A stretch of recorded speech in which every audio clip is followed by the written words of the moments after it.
Dear students, आज हम आपके लाए हैं कक्षा 8 से एक नया चैप्टर लेसन नंबर 16 पानी की कहानी। तो आइए पाठ का सार जानते हैं। प्रस्तुत पाठ पानी की कहानी रामचंद्र तिवारी द्वारा लिखी एक श्रेष्ठ रचना है। इसमें लेखक ने ओस की बूंद के बारे में बताया है। ओस की बूंद का स्वरूप अतीत में कैसा था और उसका जन्म कब, कैसे और किस प्रकार हुआ, यह सारा वृतांत लेखक ने अपनी कहानी में व्यक्त किया है। लेखक अपने बारे में बताता हुआ कहता है, एक समय की बात है जब वह पैदल एक वृक्ष के नीचे सो रहा था कि अचानक उसके हाथ पर एक ओस की बूंद आ गिरी। यह बूंद मोती के समान चमक रही थी तथा सितार की झनकार के समान झनझना रही थी। ध्यानपूर्वक देखने पर पता चला बूंद 2 टुकड़ों में बट गई और उसके दोनों स्वर गुंजायमान हो रहे थे। तभी अचानक एक आवाज़ आई, सुनो सुनो।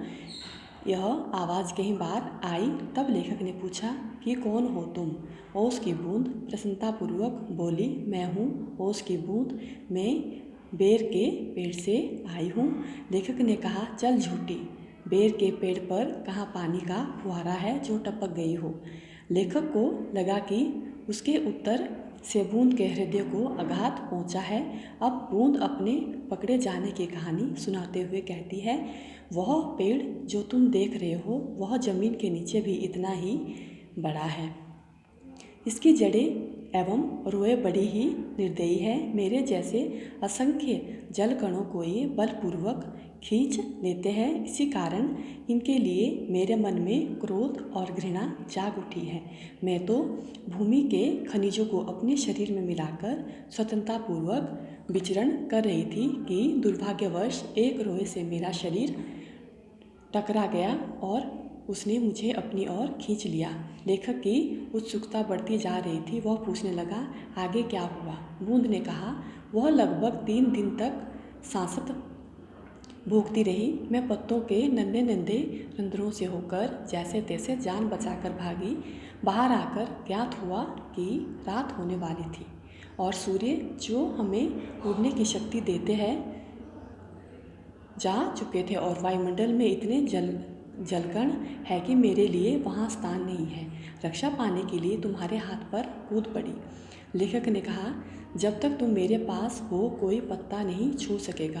अब बूंद अपने जीवन की विचित्र घटनाओं का वृतांत सुनाते हुए कहती है कि उसके पुरखे हाइड्रोजन और ऑक्सीजन नामक 2 गैस सौरमंडल में लपटों के रूप में विद्यमान थे। उस समय हमारे ब्रह्मांड में खूब उथल पुथल हो रही थी। अनेक ग्रह उपग्रह बन रहे थे। लेखक ने उत्सुकतापूर्वक तुरंत पूछा, बूंद क्या तुम्हारे पुरखों और सौरमंडल में नहीं है? बूंद ने उत्तर दिया है। बूंद कहानी को आगे बढ़ाते हुए पुनः कहती है, एक दिन की बात है, दूर एक विशाल पिंड दिखाई दिया। यह पिंड बड़ी ही तीव्र गति से सूर्य की ओर आ रहा था।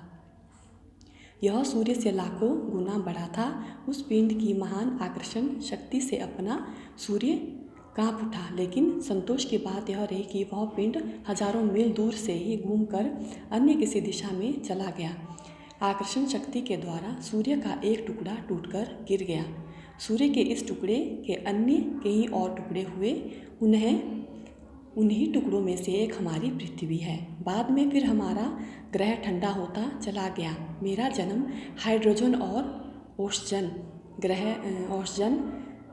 यानी कि ऑक्सीजन की रासायनिक क्रिया के फलस्वरूप अरबों वर्ष पूर्व था। उस समय मैं भाप के रूप में चारों ओर विचरण करती थी। मेरा शरीर पहले की उपेक्षा अब अत्यंत छोटा और पहले से उसका 17वां भाग मात्र रह गया है। उस समय चारों ओर बर्फ ही बर्फ दिखाई पड़ती थी, लेकिन सूर्य के निकलते ही सारी सुंदरता नष्ट हो जाती थी।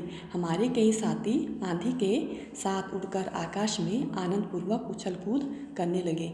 एक दिन हम लोग आपस में बैठे कहानियाँ सुना रहे थे कि अचानक सबके पैरों के नीचे का ठोसपन तरल में बदल गया और हम सब भयभीत हो गए। तब से मैं कई महीने समुद्र में इधर उधर विचरण करती रही। समुद्र के जो दृश्य है हम लोगों ने देखे उनका वर्णन करना आसान नहीं है। पहले मैं सोचती थी कि समुद्र में हमारे ही भाई बंधुओं का राज है, लेकिन वहाँ का पानी अत्यंत खारा है, वहाँ चहल पहल अन्य जीवों की है। वह उन हाथों से अपने शिकार को बुरी तरह से जकड़ लेती थी। समुद्र में और अधिक गहरा जाने पर वहाँ घोर अंधेरा देखने को मिला। अधिक बल लगाकर देखने पर मेरे नेत्र दर्द करने लगे। यहाँ एक चमकने वाली मछली थी। समुद्र के नीचे और गहराई में एक जंगल देखने को मिला। वहाँ पर घाटियाँ भी थी। इन पहाड़ियों की गुफाओं में विभिन्न प्रकार के जीव रहते थे। इन सब जीवों को देखने में मुझे कई वर्षों का समय लगा। एक जगह हम सब लोग इकट्ठे हुए और सोचने लगे आगे हम लोगों को क्या करना चाहिए। तभी कुछ उत्साही युवा बोले, आज हम खोज करेंगे और पृथ्वी के अंदर जाकर देखेंगे कि अंदर क्या छिपा है। हम लोग खोज के लिए निकल पड़े। अंदर नाना प्रकार की धातुएं इधर उधर बहने को उतावली हो रही थी। हम लोग अपनी इस खोज से अत्यंत प्रसन्न थे। अचानक हम लोग एक ऐसी जगह पहुँचे जहाँ तापक्रम बहुत अधिक था। हमारे आगे चलने वाले हमारे साथी उस समय हाइड्रोजन और ऑक्सीजन में बदल गए। मैं अपने कुछ साथियों के साथ वहाँ से निकल पड़ी। इसके बाद हम पृथ्वी के गर्भ के पास पहुँचे जहाँ वह हिल रहा था। तभी लेखक ने कहा, कहीं तुम ज्वालामुखी की बात तो नहीं कर रही हो। मूर्ध ने कहा, तुम ठीक समझे। ऊपर पहुंचने पर हमें भाप का एक बड़ा दल मिला। यहीं पर हमें अपनी पुरानी सहेली आंधी भी देखने को मिली। वह हमें अपने शरीर पर लादे आकाश में कई दिनों तक विचरण करवाती रही। भाप जल कणों से मिलने के कारण अब हमारा भार अधिक हो चुका था, इसलिए हम लोग नीचे आ गिरे। हमारे प्रहारों से पत्थर टूटकर खंड खंड हो गए। इतनी सारी रेत जो आज तुम लोग देख रहे हो उसे हम ही लोगों ने चबा चबा कर बनाया है। समतल भूमि देखने की लालसा में छोटी धारा में मिल गई। नदी में रहने वाले वे दिन बड़े ही आनंद के थे।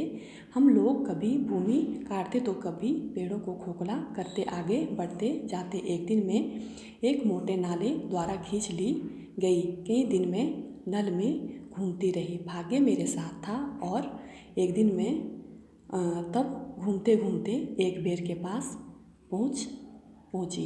इतना कहकर वह रुक गई। बस मैंने कहा, हाँ, मैं अब तुम्हारे पास नहीं ठहर सकती। सूर्य निकल आया है, तुम मुझे रोक कर नहीं रख सकते। यह क्षण था जब ओस की बूंद धीरे से ओझल हो गई। Thank you.